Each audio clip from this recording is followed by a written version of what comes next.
This Climbing the Mountain podcast is brought to you by Encova Insurance. Hard work and passion are critical components of any winning strategy. Count on Encova Insurance as your local team to provide peace of mind. Welcome into Climbing the Mountain, a video podcast all about the WVU football season this year, 2022. I'm your host, Amanda Mazey and Darius Stills. Climbing the Mountain is brought to you by Encova Insurance and Country Roads Trust. We are West Virginia's name, image, and likeness team. Darius, big win for West Virginia coming off Virginia Tech, 33-10 victory.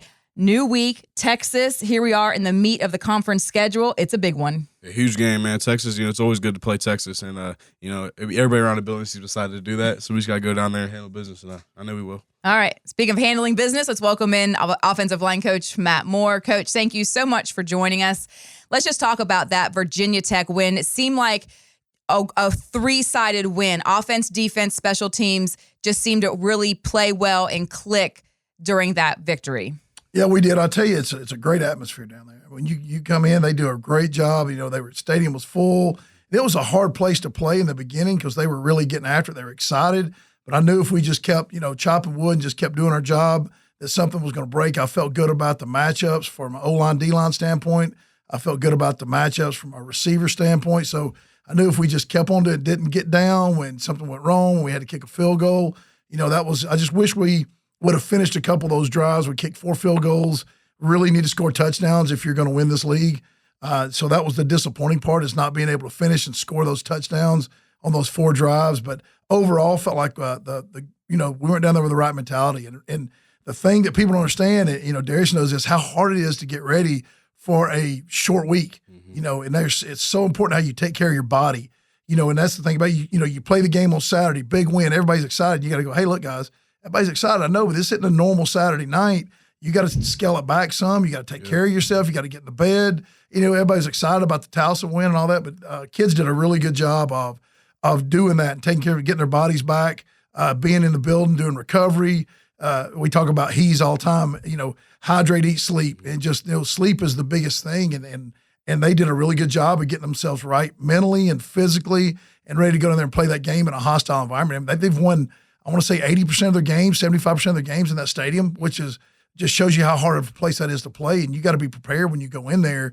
And I felt like our guys did a really good job. Absolutely. It seems like as we've had this podcast this season, every coach has come in here and says, okay, after this game, we need to adjust to this and this. And I feel like every week to week, whatever adjustment the coaches wanted to make, it seems like the kids have responded on the field. What does that say about this team, about the kids buying in and about the coaches being able to be patient enough and not get frustrated and say, look, guys, we just need to do this a little bit and it's going to pay off? Yeah, I think it's just the buy-in factor. I mean, Darius knows he was here. He knows how much it's turned around from a buy-in factor from our first year here till now. And, these guys are really bought in and they believe us and they know we care for them. They know we're not just trying to promote ourselves. We're telling you stuff that's going to help you play better, that's going to put you in a better position down the road. And they buy in and they take care of their bodies. And, I can't say enough about Mike and his staff. They do a phenomenal job down there. They're just always here. They're always here to help the guys. Haley does a great job of nutrition. All those little things that people don't understand. This league is so even. I watched a lot of football on Saturday, and you saw a lot of teams in this league that look like, man, they could beat us. And then you look, man, we could beat them. It's just so much parity in this league right now. Nobody is really just shown to be, so it's about doing the little things right. If you can take care of your body nutritionally, take care of your body in the weight room, if you can, prepare week in and week out for what you got to do from whether it's looking at the defense or the stance of the D lineman, you got to really be focused in on that. And I think it's the buy-in factor of these guys doing those little things that we didn't do 2 or 3 years ago to what we're doing now. But you got to do that in this league if you're going to win it. And it's going to be a lot of one-score games. It's going to be a lot of, that's just every week is going to be like that. That just goes in, buying into the program is also just the players trusting in the coaches too. You guys came here 4 years ago and I was here for that first year.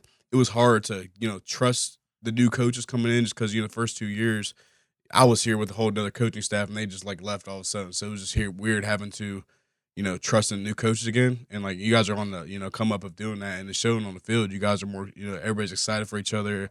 Coaches have always, slapped them on the hand. Good job, blah, blah. But you guys are really interacting with each other, and it shows that, the chemistry is really building, and the program's turning around. That's for sure. Yeah, and it doesn't just happen. Everybody wants it to happen in a year, yeah, or two, time. Or a week. It just takes time, or a week, and it just doesn't happen like that. Especially when we've had a lot of turnover here too. You had the people coming in the portal, out of the portal. Of course, I think that's just the way it is now, which makes it even harder to build that chemistry. Yeah. When you got people coming in, people leaving, you got to try to keep that core together. That's going to teach people that come in the right way to do things.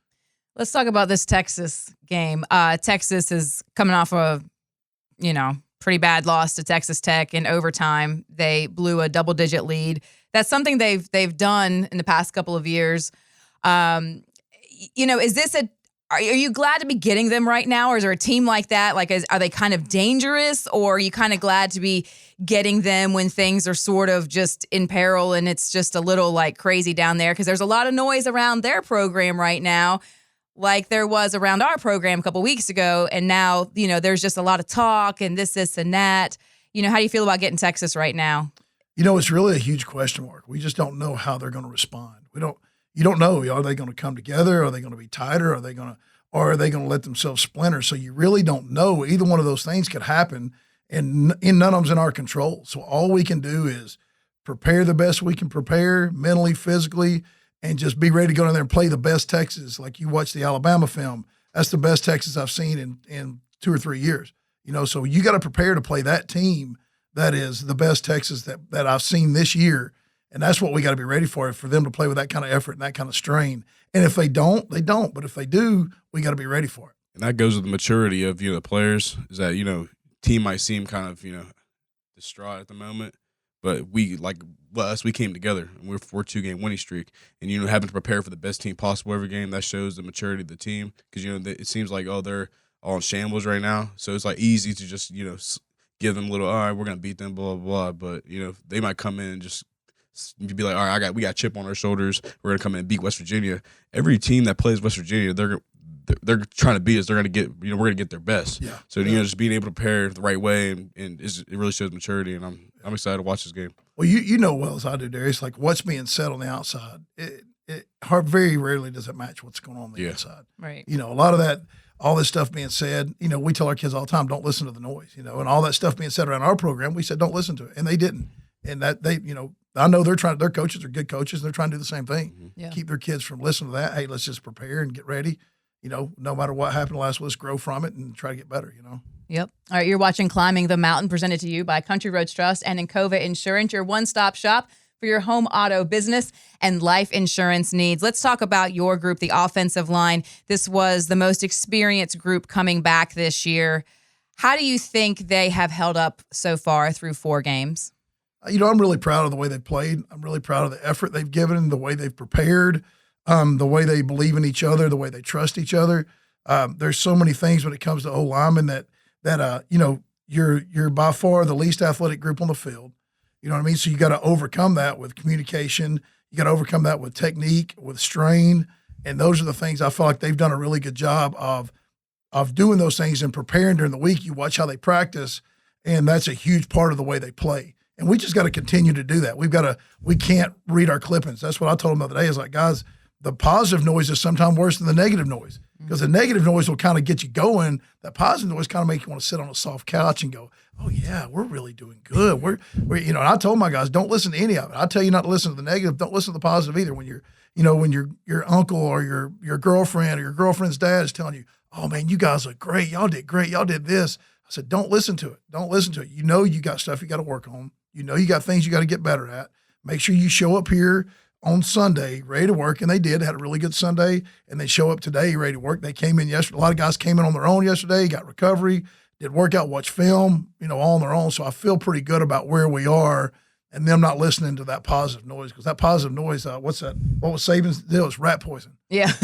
Rat poison. Well, hopefully they're not listening to this, because I do want to say, I think they're doing a great job. They've been able to really open up those holes for C.J. Donaldson. He's not going to have the kind of season he's having without the great play of the offensive line, JT Daniels. So, maybe they're not listening, but have they pleasantly surprised you? Like, did you expect them to be this far along, especially considering the chemistry and the experience that you had coming back? I fully expected it. I felt really good about this group. I feel really good about how they work.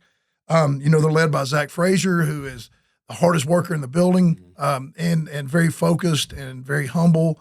And they've taken on his personality, and he's, by the way and he doesn't say anything. He don't talk about it. He just does it, and other guys see it, and they're like, hey, man. I think there's a big reason why. I was talking to JJ the other day, Jordan Jefferson.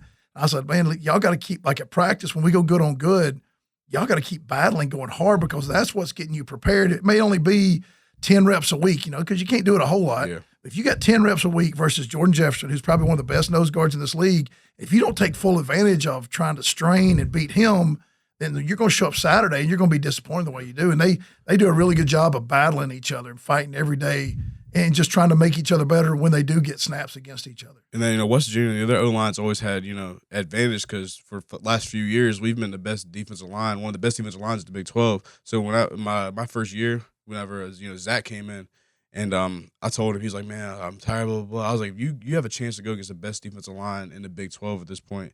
Everything's going to be easy from here on out. If you just if you battle us all week in practice, the game's just going to be that much easier, because the talent isn't anywhere near what we got here. Yeah. So like you were just saying, it's really, it takes a mature group to really realize that, right? And just being able to stack with them days on that. It's really easy when you go out there in that spar period, and you're tired, and you're like, man, but it's really easy to go out there and kind of go through the motions and lean on each other. It's really easy to do that, but to challenge, I challenge them every time we do that. Like, treat this like a game rep. Like, I can't mess up. Iron sharpens iron. Those practice reps are like, oh, I'll get them next time.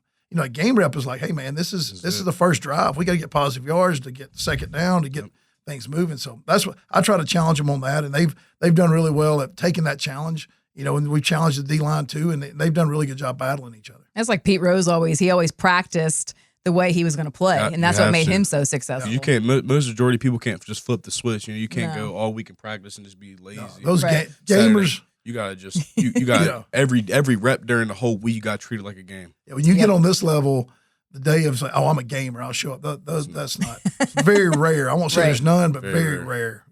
Let's talk about a weapon that Texas has on defense. Linebacker Jalen Ford, number one tackler in the Big 12, comes in with 38 total tackles. He had 5 last year against WVU. What makes this kid so effective, and how do you prepare for somebody like that? And Darius will appreciate this, but most great linebackers that have a lot of tackles have a great D-line in front of them. Mm-hmm. He's got 2 guys in front of him that are like houses. They're huge. They're 340, 335. They say they look like they're about 370, but they're big people, and it's hard to get to those linebackers when you got these huge D linemen in front of them. And that's what's really helped him, is people are worried about not letting those D linemen in the backfield. They're staying on double teams a little longer than they should, and then he's able to come off and make the tackles. So I think he's a really good player. Don't get me wrong, but a lot of times those 2 big guys in the middle. And they don't have just 2; they got 4. They got 6. I think they got 3 deep at the nose and the 3 technique position. And they're big guys. They've been there a long time. I think the Sweat kid, seems like he's been there 7 years. He's been there ever since the year after I was there. And then Coburn's been there for a while too. Yep. So both those guys are fourth year senior, at least 4th, maybe 5th year seniors. And that's just, those guys make it really hard, really difficult to get to the second level of linebackers. Does Texas hit differently? I mean, obviously the fans, it's all about Texas and horns down. But, and I know it's another game, and I understand that, but does it just hit a little bit differently when it's Texas, just knowing the success and the history of that program? It really doesn't to me. I think I probably got some thoughts about them that I don't need to share, but come on, do it, no, Coach. Off the record. Yeah, we stopped recording. It's not going to go out there. No, they got great players. They got great players. They got great tradition, and you just go down there and you want to show them, hey, look, I play too. We've been pretty good around here too, and we're going to be physical, and we're going to play hard, and we're going to get after you, and then we're going to see what happens. And a lot of times the logo, it doesn't have that much to do with it. Right. It's the preparation, and it's the off season and all that, more so than what's on the side of your helmet. Yeah, I mean, it goes in. You get 12 opportunities a year to really do something, and people don't realize. I mean, people realize, but you work all year round. You have winter workouts preparing for games like this. You have summer workouts. You're running the hill. You're not, you got to think bigger. All right, we got to play these games. This is what's going to get us through it. And these games that we're about to have this week underneath the lights is really what's going to, make stuff pay off. So I'm excited to see what the venues are fun. I mean, it's fun to walk into Lane Stadium and they're packed and everybody's jumping around. That was really cool. But then once the ball snapped, hey man, it's like you're out there by yourself. Right. It's you and the grass and the be guys any in field front in of you. America. Yeah, it doesn't matter. Same thing with Texas. They hold 104,000. That's really cool. You walk in there and see all those people and the big, huge jumbotron, and you're like, yeah, that's really cool. There's Bevo over there, but hey, let's kick this thing off, and it doesn't matter where you are. You're playing the game. Hard to believe, just from my perspective. You see how big the stadium is and all that, but as soon as you're in the middle of the game, you don't even focus on that. It's all silent. Yeah. It's all right. I got my assignments. I got a job to do. I'm not worried about if Matthew McConaughey over there on the sidelines doing whatever whenever we went, the cast from Sandlot was there. It was cool. But at the end of the day, we went there to win the game, and you don't even notice any of that stuff until you're on the sideline. So was it your senior year where we was in the red zone twice, and was it last time we were there? Was that your senior year? Junior year. Last time we were there was your junior year? Yes. We played Texas. No, we played Texas away. Yeah, my senior year. Yeah, that was your senior year. Yeah, we almost beat them right there. Yeah. The ball had that ball to O'Loughlin right there in the back. Yeah, that was a really good game. Yeah. So we've our guys have done a really good job of going in there and not being, I was at Texas Tech for 5 years, and of course we played them every year. We beat them one time, but the guys here don't seem to be like, it's like those Texas guys are all from Texas. Right. And they're all like, oh God, he plays at University of Texas. That's the elite talent in the state at that time was always going there. So there's always that limited mentality. And like these guys here, they're like, Texas, I mean, that's West, right? I mean, is that on this side of Alabama? Or that's, people in West Virginia, they're not, they're not enthralled by it. They're just, hey, let's just show up and play ball. Yeah, that can be a good thing too. One more thing before we let you go. After Texas, you have a bye week. Will that be coming at a good time? It never comes at a bad one. Yeah. You know what I mean? It never comes. We got, and there's a lot of stuff we do. A bye week, it used to call it an off week. I said, no, we can't call it off week because we're never off. Yeah. You mean you're not on vacation somewhere? No. I mean, it's great for the kids to get their bodies right. And it's great for us to do a lot of, reflection on what we've been doing offensively and what our tendencies are and what, so we try to do a lot of stuff there to make sure that we're not tendencies up too bad. So we work on a lot of that stuff and we work the young guys a lot. The young guys will do a lot. They get a lot of reps with live scrimmage stuff. We work them. And so it's a good week to get our feet back under us and get ready to go for the long haul. All right. Well, Coach Matt Moore, thank you so much for joining us. Good luck this week. All right. Thank you for having me. Are we doing this horns down? I'm doing it. Horns down. I'm playing no more. I can do it. But Respectfully. Correct. It's all in fun. All right. Coming up after the break, we're going to be joined by Lee Kpogba and Jordan Jefferson right here in the studio. Stay with us. You're watching Climbing the Mountain, brought to you by Encova Insurance and Country Roads Trust. This Climbing the Mountain podcast is brought to you by Encova Insurance. Hard work and passion are critical components of any winning strategy. Count on Encova Insurance as your local team to provide peace of mind. Welcome back to Climbing the Mountain, brought to you by Encova Insurance and Country Roads Trust. We are West Virginia's name, image, and likeness team. All right, Darius, a couple of guys right here, a couple of big-time playmakers, not just last week against Virginia Tech, but all season long. We have Lee Kpogba, Jordan Jefferson. Gentlemen, how are we feeling this week, coming off that nice win against Virginia Tech?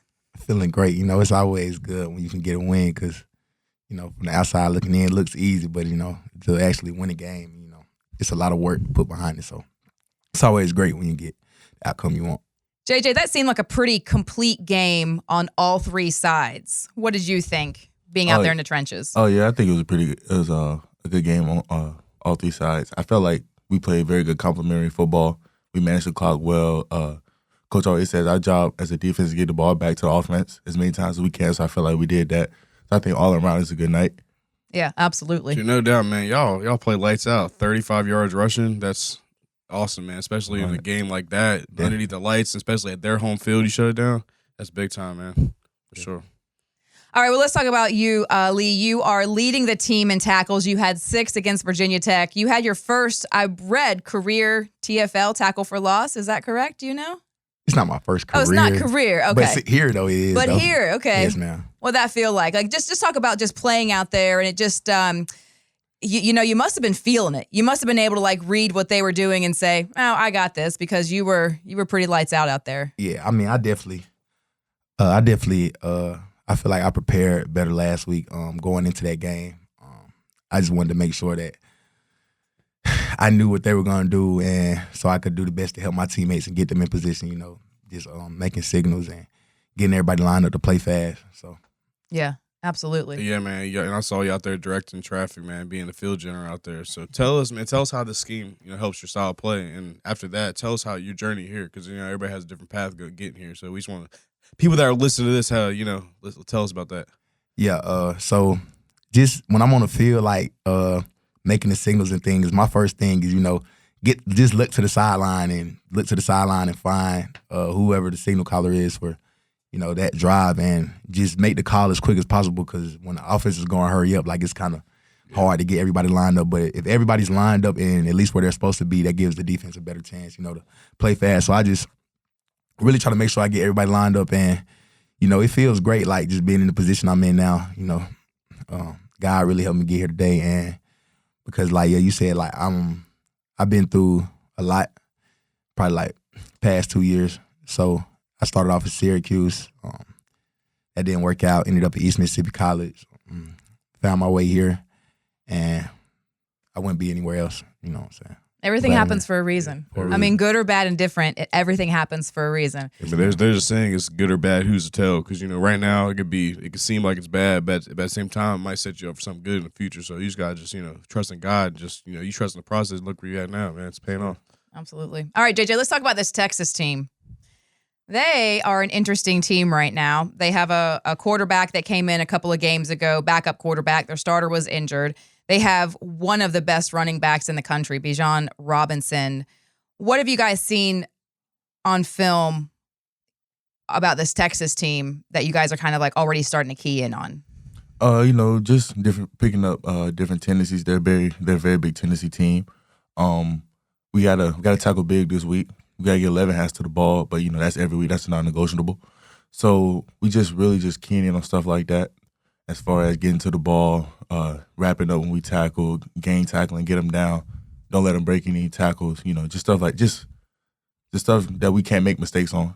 Right. So Bijan Robinson had a big fumble. The guy's only had 3 fumbles his entire career during overtime in that loss to Texas Tech. I read that he's been carrying the ball around campus all week long, and like students and players have been trying to knock the ball out of his arms. So are you guys ready to do that to him? Oh yeah, definitely. Of course. Y'all coming different than kids walking around the campus. Exactly. I'm pretty sure we're a little bit stronger than the kids walking around campus trying to point it out. Bijan for them is a big time playmaker, and I would imagine that's the kind of guy that you guys want to feast on. Yeah. Right? Yeah, definitely. Definitely. You always want to go out there every week, no matter who it is. But especially like, when you keep hearing about a guy, how great of a player he is. I mean, you definitely want to go out there and show that you can compete with a guy like that. And sure. And honestly, I mean, he's a running back, so if you stop his O-line, he ain't going to be able to do nothing. It doesn't matter what type of guy you got. You can have Adrian Peterson back there, but if you stop that O-line, he ain't going to be able to get nothing. And that's facts. I mean, he needs O-lineman more than anything. So y'all be getting after that, so I ain't even worried about it. Definitely. But just JJ, question for you. This is your first year really, I'm not saying I was playing, but you've been playing this whole time you've been here, but you're starting now. And can you tell people that are listening to this and people that are watching this, what's the responsibility that it takes to be able to, discipline it takes to be able to, start day to day and make plays in and out. So I know it takes mad discipline, but, people that outside these walls don't, really get that. So just tell them about how, much discipline it takes to be able to play at this level. Oh, man, first it's just like, all glory to God for the opportunity, to have just to be in the place I'm in. But I think as far as a responsibility and discipline, like I said, it really started when I got here, developing, playing behind you guys and stuff like that, just learning and, like I said, developing to my full potential. So when that time came, it was like, if I felt better about it, and I felt good about it. I felt like, okay, I'm ready for this. And so, that was really the main thing about it, just being developed and getting developed fully to where I was ready to be that playmaker and ready to be that player on the field. And I always like, Dante and I have always tried to you've been playing with Dante longer than you play with me, but when I was here, I always tried to get you to that point where, all right, if I go down, or if at the time it was Brendan Thrift, if he went down, you'd have to step in. And, just you being able to progress at such a young age, you were 17 when you came in here. 17, that is insane. My first year, I was 19, so I already had 2 years ahead, but you were 17. You were young, man, coming in here trying to, develop and, adapt to all the hard-nosed stuff Coach Leslie had us going through. His first year, he was going crazy on us because he saw he saw our potential and saw the talent we had. And, it's starting to pay off now, and I'm proud of you, bro, because you came such a long way. Not size, strength, is your mental. Really is what progressed the most, and I'm proud of you, bro. What is it like for you guys to play Texas? For the fans, it hits differently, right? The fans are all like, horns down, let's go, it's Texas.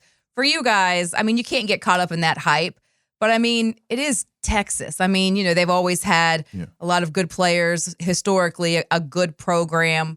How does that hit for you guys as players? Well, basically, the first way we have to see it is it's the next opponent. It's the next game up. So we gotta approach them how we approach every game, and we gotta come out fast, start fast. Like everybody says, Texas, but to us, like I said, it's the next game up. We gotta treat this game same way we treated last game, and how we're gonna treat all the other games. So just gotta really key in and lock in as we gotta practice stuff like that. Just another week to us, and we just gotta improve on what we've been messing up on, and the little small details, key details, and just make sure we execute those, and we'll be just fine. Yeah, absolutely. Lee, what about you? This will be your first time facing Texas here at WVU. Yeah, definitely. Like JJ said, you want to have the same attitude going to play any opponent because, same outcome you want to win. But it is, growing up, just hearing about Texas and things like that, I've never got to play them. So I'm actually pretty excited, to go down there and get to play them because, they're a very talented team. And, I'm excited for the guys and me, so we can see how we compete against them and how we do. So yeah, absolutely. All right, you're watching Climbing the Mountain, a video podcast brought to you by Encova Insurance. Hard work and passion are critical components of any winning strategy. Count on Encova Insurance as your local team to provide peace of mind. So you guys had a few extra days off because you had that Thursday night game. What were you guys able to do? Did you have any relaxing time, just kind of get away from the field? Anything fun you guys got to do? Yeah. I actually got to do something fun. I got a chance to go to New York for one day to watch my homeboy play up in Syracuse. So that was pretty fun for me because, he actually came down to see me when I first came here. So I told him, my first bye week, I would return the favor, and get to go. First time I got a chance to go see him. So I got to go up there for a day. Well, that's fun. How cool is that just to sit back and be like, all right, I just get to watch and be a fan? Yeah. That was pretty cool. Who'd they play? Huh? Who'd they play? They played Purdue. Oh, Purdue. Yeah, Purdue. Are they good? I don't know. They're all right. Syracuse 4-0, so they're doing pretty well right now. All right. Yeah, what is the message this week from the coaching staff going into this Longhorns game? Basically, same thing they've been preaching. Just let's fix the key details. 11 hands to the ball. Play fast and get lined up fast. Like I said, coach don't like a complex game plan, so he simplifies it so we can play fast, know what to do, know how to do it, know where we're supposed to be. We just gotta, when the opportunity presents itself to make plays, we just gotta be there to make them. It seems like every week we've had this podcast, and a coach, whoever comes in, each week they have okay, we need to work on this. We need to have the defense make a stop and turn it into points, which we did against Virginia Tech. We need to, these key little points that they are honing in on each and every week. And it seems like offense, defense, special teams, everybody is responding and really buying in because you can see those improvements. The coach says it one week, and I feel like the next week, boom, it's done. That's a pretty special thing when you have coaches that are able to get that out of the players and players who buy into it. Yeah, that's special, and especially that also shows our growth as a team that we can take one thing that we need to work on last week and improve on it this week. So that shows that we're a team that's we're really climbing, we're really getting better, and we're really just coming into our own. Dude, I'm glad you said climbing because that's the motto of Coach Brown's is trust to climb. The first 2 games of the season didn't look so good, but you just got to keep on trusting it, and y'all on 2-game winning streak right now, so the climb is never going to be straight up. It's going to be ups and downs. You're going to have to reset. You're going to have to go down 100 feet to go back up 150. So it's just a whole bunch of stuff. So, yeah, trusting the climb is a big, I'll say a great motto to me anyway, because it just makes sense. But were you about to say something? Oh yeah, I was just gonna say, like, whenever you come off a win and can make improvements and things like that, it's always great because the great teams never stop improving, always looking for where they can get better at and things like that. And that's the thing about this team. Like, I feel like nobody's getting complacent or comfortable or things like everybody wants to keep continuing to get better. Yeah, So- I mean, the sign of a really great team is being able to make adjustments, right? Whether it's from quarter to quarter, half to half, game to game. I mean, if you don't make those adjustments, you're standing still, and you can't do that. That's not how it works. And also, yeah, just being able to adapt to situations. Majority of offenses run the same scheme, like for D line anyway, or offensive line, they run the same blocks. But it's all you got to learn the detail of the personnel. All right, how fast are they coming off? How hard, how low they're coming off? So just like she said, being able to adapt to the situations, play to play, game to game. It's really a big sign of having a winning team. You guys are starting to adapt really well. So, and after this Texas game, you guys will have a bye week. You think that's coming at a good time? Yeah, definitely. Why? Yeah, I think it's because I just feel like, like I said, we had some ups and downs, some adversity as a team. And then, we got 2 wins back to back. So if we dominate this weekend, get a win and play like how we're supposed to play, how we know and the coaches know we can play, I think it'll be a much needed bye week for not just us, but the coaches, everybody, the staff, everybody, just to kind of take not really a breather, but just take a quick step back and just relax and then come right back right into it. And I think we'll be fresh going into I think Baylor. Yeah. Thursday night at home. That should definitely. be fun. So no doubt. You're hitting the nail on the head. I'm just listening to what y'all saying now. So, yeah, bye weeks are very, they're very important. Just being able to regroup, just players and coaches as well. The coaches are here 7 days a week. You guys are here 7 days a week. And just being able to take a week, or not even a week, but really a week of games off is very big for the mental. So, yeah, just come back after beat Texas, have that bye week to beat Baylor, and you guys are on now. Yeah, exactly. All right. So game week, Texas, go get them. Or down. Should we do that? We're like, We yeah. don't Okay, get a penalty. We're gonna have make sure there's no officials around. Well, Lee and JJ, thank you guys so much for joining us. We appreciate it. Good luck the rest of the way. And let's get that win and keep on grinding. Thanks, man. Darius, we won't be here next week. Nope. No show. No game, no show. All right, but we will be back. We'll bounce back the next week, just like That's I'm right. about to bounce back. So we will be back in 2 weeks when West Virginia hosts Baylor on a Thursday night under the lights at home. That's going to be a nice, calm atmosphere, isn't it? Yeah, no doubt. No doubt. Well, for everybody here at Climbing the Mountain, we appreciate you watching. Again, this is brought to you by Encova Insurance and Country Roads Trust. We are West Virginia's name, image, and likeness team. You can find us on Twitter, Facebook, Instagram, LinkedIn, TikTok, all over. And if you would like to learn how you can help support student athletes at WVU, go to join.countryroadstrust.com. All right, let's go Mountaineers, and we will see you in 2 weeks. This Climbing the Mountain podcast is brought to you by Encova Insurance. Hard work and passion are critical components of any winning strategy. Count on Encova Insurance as your local team to provide peace of mind.